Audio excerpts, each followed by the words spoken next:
Like, kind of just to get JJ's perspective, because this man literally wrote the book on how to approach the position, but also because you and your co-host have streamed a quarterback and tracked it. You and CD Carter as a staple of the Living the Stream podcast.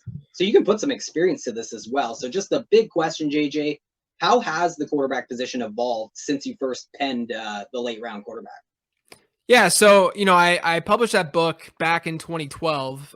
So I worked on it in 2011, published in 2012. So it's been some time now. I feel like an old man. But back in 2012, on the market side of things, we had 5 quarterbacks being drafted in the first 2 rounds of the draft.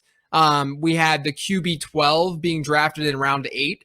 Whereas last year, the QB 6 was being drafted in round 8. And obviously, even Lamar Jackson and Patrick Mahomes slipped outside often the first couple of rounds. Maybe in a more casual league, they were in the second round, but generally speaking, we're not drafting quarterbacks early. So from that perspective, things have definitely shifted a good bit.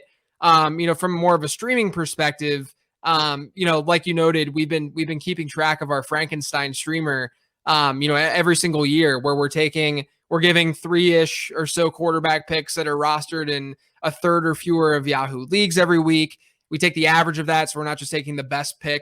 And then the thing that we don't have the advantage of, picking up Justin Herbert last week and then just streaming him for the rest of the season because his percent rostered increases. But from basically when we started tracking that in about 2015 or maybe 2014 through before this past year, we were between QB 6 and QB 8 every single year with those picks. So, I would say that those numbers should technically be better because of the Justin Herbert example. But regardless, it shows you that you can most definitely do this.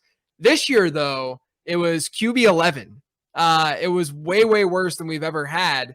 And I think there's a lot of reasons for it. I can dig into the reasons for it. I don't want to get too off track. You guys can steer me whatever direction you want to steer me. But yeah, this season, this past season, things definitely shifted a little bit.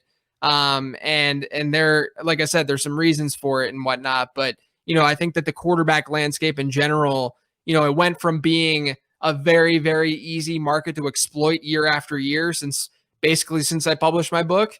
And then now things are changing a little bit.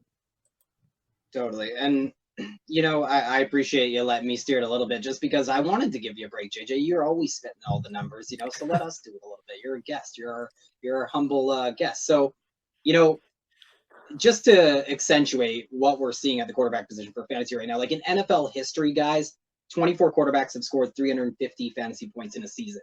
That's a pretty good marker for an elite fantasy season, right? Almost 92% of those spiked weeks have occurred after 2004. Almost 80% of them have come in just the past decade, pretty much the entire time since JJ released his famous book.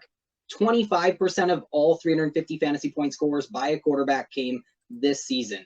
The chamber of liquid hot magma, just absolutely, that's been driving upwards. It erupted this year. 6 signal callers, over 350 fantasy points. That's more than the 5 years combined, the 5 previous years combined, more than all quarterbacks in NFL history before 2011 combined.